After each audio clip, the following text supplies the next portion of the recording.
મનમાં વાસનાંગી રૂપી જે વાસનાઓ જે પડી છે ભાઈ, નવલિંગી વાસનાઓ જેને કીધી છે ભાઈ, હવે એને ટાળવા માટે સત્સંગ સિવાય ટળે એમ છે નહીં.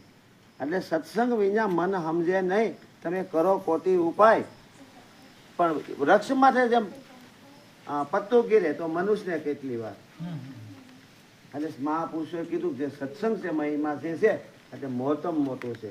એટલે નરસિંહ મહેતા આ સત્સંગ વિશે આપને થોડી જાણકાર આપી છે કે સુખ કયો ન જાય સત્સંગનું રે, સુખ કયું ન જાય સત્સંગનું રે, સુખ કહ્યો ન જાય સત્સંગનું રે, સુખ કયું ન જાય સત્સંગનું રે, આઠે પહોરે શીતળતા થાય, સુખ કહ્યો ન જાય સત્સંગનું રે, સુખ કયું ન જાય સત્સંગનું રે, સુખ ઇન્દ્રના લોકથી અધિક છે રે, સુખ ઇન્દ્રના